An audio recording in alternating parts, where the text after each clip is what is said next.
Welcome to the NBA Coast to Coast podcast brought to you by lineups.com. Nate and Josh here with you guys on a Wednesday. Just 2 games in the NBA. The big slate is tomorrow on Thursday with 12 of them things. So we'll be talking about that for tomorrow's episode. But for tonight, we've got a couple games with the Cavs and Bulls, got the Grizz and the Timberwolves. Don't know about Ja yet. Don't know about Ant yet. But we will I'll be talking about a couple of the best bets. We have some player props as well. So make sure you are subscribed to the channel, bringing you one episode each and every weekday with both of those bets, props and best bets in one. So let's jump right into your first look here. Both games starting at 8 p.m. Eastern tonight. We're going with the Western Conference game for our first look with Memphis and Minnesota. Yeah, I mean, I think Anthony Edwards is going to play. He's just injury maintenance. I don't know about Ja, as you say, but I mean, if he plays, that's sort of subtraction by addition, the way he's been playing. So really what I'm capping here with the Wolves is that Zach Edey's out, and that's a big problem for this Grizzlies defense in particular. They've fallen from top 10 in paint defense to bottom 10 pretty quickly. And then on the other end of the floor, they have depended on the 3-pointer. They were scoring a high percentage of paint points playing through Edey, who has just an insane plus minus right now. And since losing him just to 2-game sample, but they're now 24th in paint point percentage and third highest percentage of threes. And that's important because the Wolves allow the fewest threes at home, straight up fewest attempts, fourth best points per game defense. They limit transition. They limit second chance.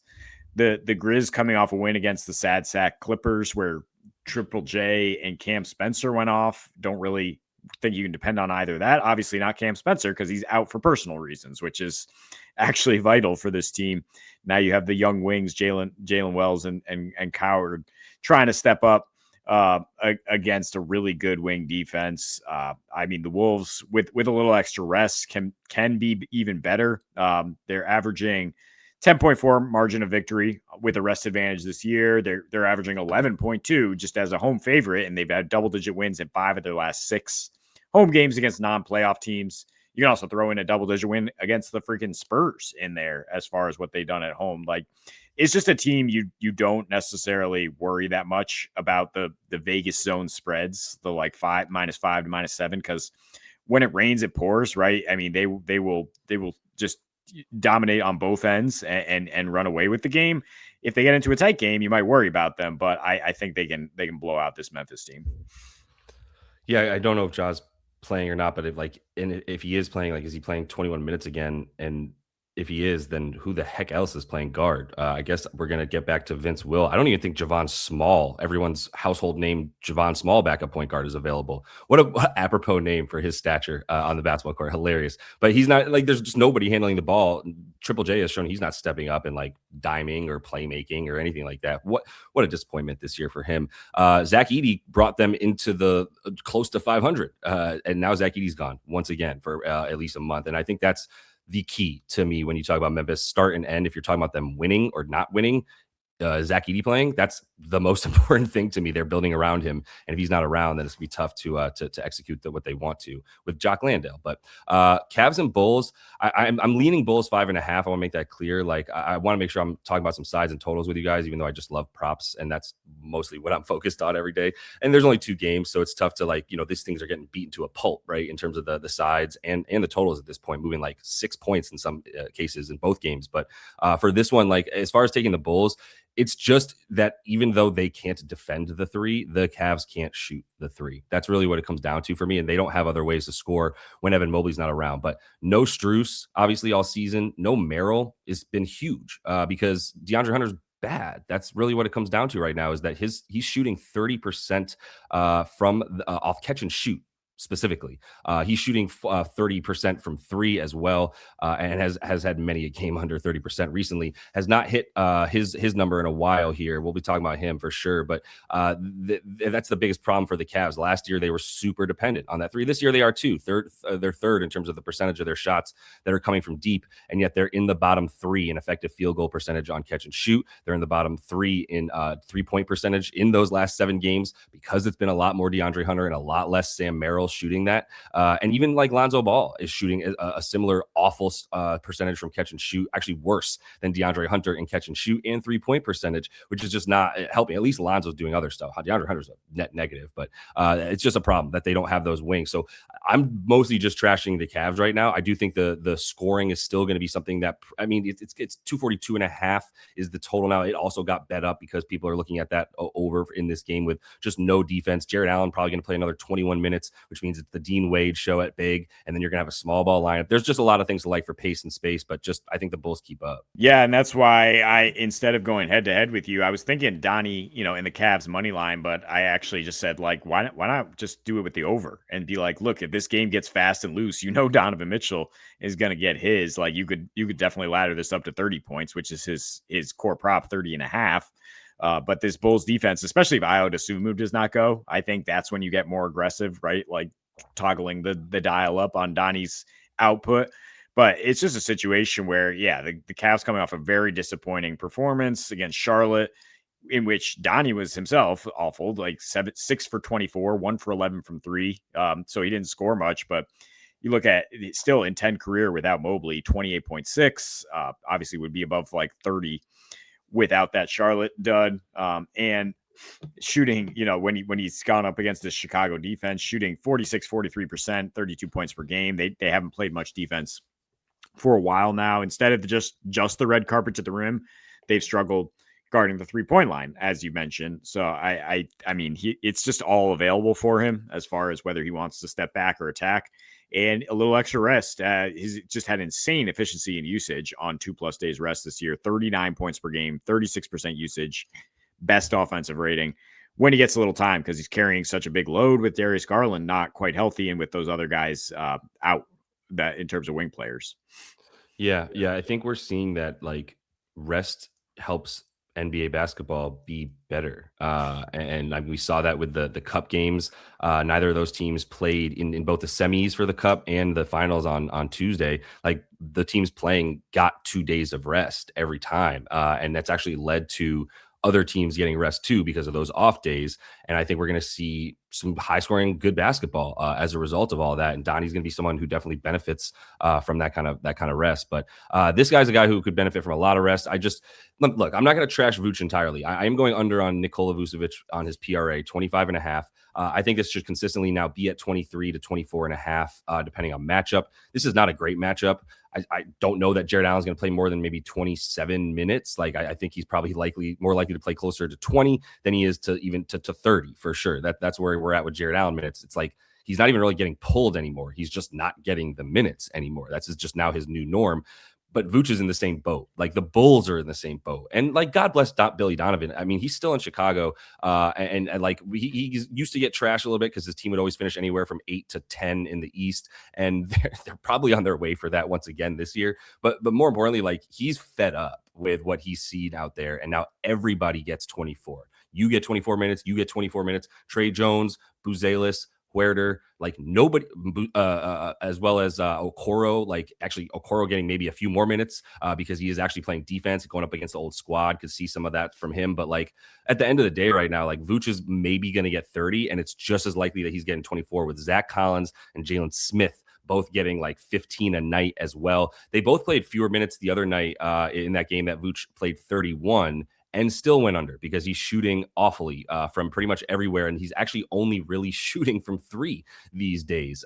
He's not really getting anything down low. His offensive rebound percentage has never been great, but it's also at least led to like 4.5 points a night in his career. He's not getting that, which is a big reason why I think his average is down from like roughly 19 a game all the way down to like 15 a game. And I think that's going to keep going down as he was getting big minutes early in the season. And Billy Donovan's like, what am I doing here? Like Vooch has never gotten traded. He's on the last leg of his contract. He's no longer going to be a valuable asset for us. Like who is this for? Like put Dalen Terry in, whatever, let's get it, and that's kind of where we're at with the amount of minutes being shared amongst the Bulls players. Yeah, and it's usually the rebounds you would be worried about if with fading Vooch, that it would just like go over on volume. But like you said, yeah, there's 2 other guys that are coming and eating his minutes, and it's going to be harder for him to get that volume. And especially if you do like if you like this high total, there's not just going to be that many rebounds available. Shots be going in. Naz Reid, man. Naz Reid, we're back in Minnesota, and they love him here. He loves it there. His offensive rating is 7 points better at home since New Year's Day, the start of 2025. It's a 117 offensive rating, but really for me, it's like Naz. You just like look at the manual splits versus bad teams, averaging 20 points a game his last 7 versus non-playoff teams, averaging 22.3 last 4 at home against non-playoff teams. And just to throw a bar at Josh, if I added the Golden State Warriors, that's another cover as far as playing them and getting over this number. Oh yeah. Memphis, as we mentioned, without Edie, is not a good defense. They've been bad guarding the 3-point line regardless. Second most above the break threes, and worst corner 3 defense by percentage, allowing 44% on the corner 3 in their last 15. So Nas can get it going from there. He has torched this defense recently. Last 5 matchups, 20 points per game, 57% from deep on just 27 minutes per game. He's up to about 31 minutes per game his last 8 with the Wolves, with Ant in and out. I mean, obviously this would be a great number if Ant is out, but I don't think it matters that much. I think it matters more for Julius Randle if Ant is in, because it's just Nas coming in there with the second unit, making stuff happen, playing off Ant when he is on the floor with him. It's just a really good matchup against a Memphis team that is thin defensively, other than 1 or 2 guys who play well. Yeah.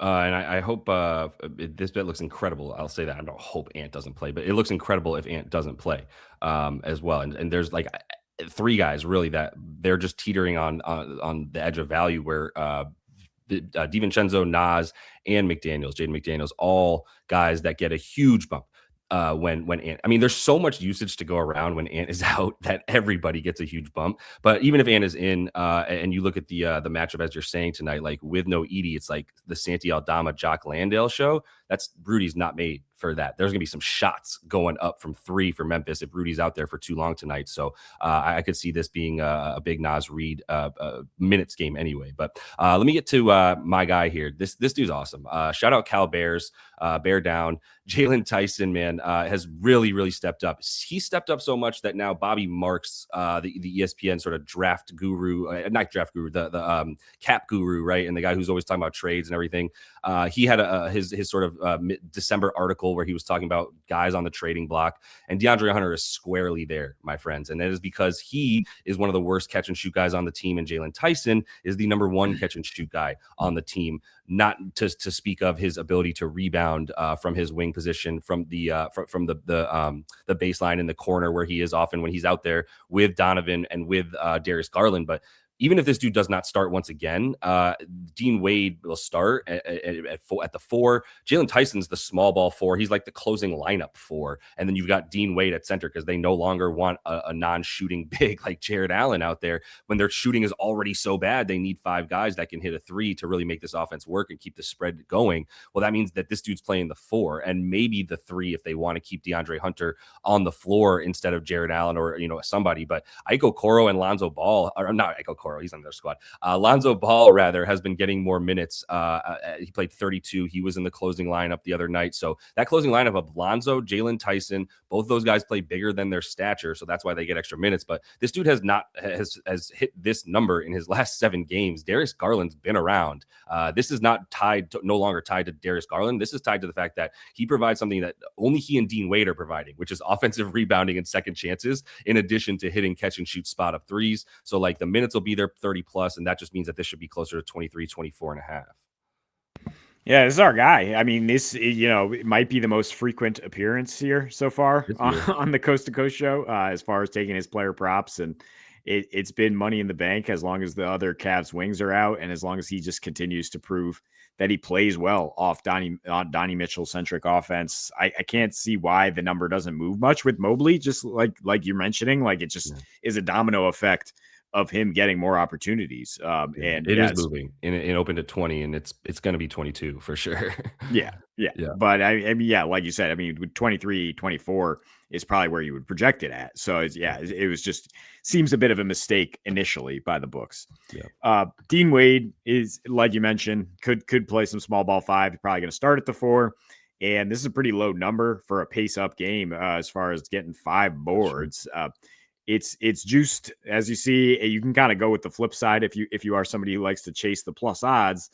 He is plus 125 to hit 2 threes at one book. He's about even money at every other book. Oh, But yeah, I think it's maybe worth the squeeze there as far as him being that floor spacer that you talk about, having opportunities. The last two with Mobley out, he's 5 for 10 from deep.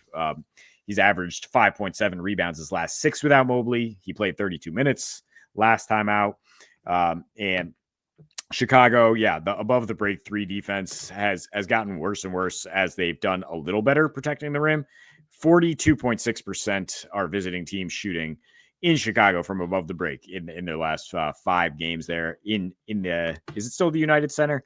yes, Yes. Wow. I can't believe one has stayed there and still there. isn't like crypto FTX. Yeah, it's definitely an airlines, and I'm pretty sure it's United. Okay. But yeah, it should be opportunities for him to shoot some threes here as far as that line. I mean the rebounds, yeah, I don't have much more for you beyond like he's playing a lot of minutes. This should be a pace up game. He's a solid rebounder. Why is it this low? Clearly it's implied to go over. Yeah, I think I don't know if how intricate you want to get with why it is 4.5. I have my own reasons why it should be at that number in terms of like if he's playing against a bit more Jalen Smith and better rebounders, or at least more versatile guys to sort of hang with him. But I love the 2+3s as well. Look like and the 4.5 rebounds I like in this situation for him because he's an athletic player that can play in transition. This game will probably see a good amount of it, and there just will be a good amount of shots going up as these teams are not shy to shoot early in the shot clock as well. DeAndre Hunter under kind of already went over this, spoiled it a bit as I was just sort of like trashing the Cavs and then went into loving Jaylon Tyson. And now I'm back to the guy that I'm also trashing for the Cavs. Like he looked so good for them when they made the trade last year, and it just has not worked out this year with the way that he's shooting. And Kenny Atkinson's kind of tired of it, man. It's just been super clear. He didn't play. He came out in the last game against their loss to Charlotte. He came out at the 7-minute mark of the third quarter and did not come back in a game that saw an extra 5 minutes with overtime. 27 minutes seems pretty reasonable for him. Like I was saying, he and Jared Allen should be expected to play closer to 25 one way or the other than they are to 30, right? 24 to 26 in that range. And if he's, hitting 27, fine. But like he's like I said, Atkinson is not shy now to pull him. He has not hit this number in the aforementioned 7 games that Jaylon Tyson has been hitting his number. So if you just parlay them against each other with the under for DeAndre and the over for Jaylon every game, you would have 7 hits in a row, basically. So I think that this is going to continue mostly due to minutes. Like this is not a game where I want to fade points. I'm just fading guys whose spot in the rotation is just very, very shaky. Yeah, and he's never been a good peripherals guy, Hunter. Right? I mean, he could score 16 points and still go under this number, even in a fast paced game. So yeah, I think it makes sense. Just fade the whole bundle. Yeah, for sure. So that is all the time we have for you guys in this one. Make sure you are subscribed to the channel. Coming back, like we said, with that big slate on Thursday, 12 games. I'll be looking at best bets and player props. Maybe we'll throw a couple extra in there. I don't know. If I have a bunch, I will just throw it in. But until we see you next, then happy betting.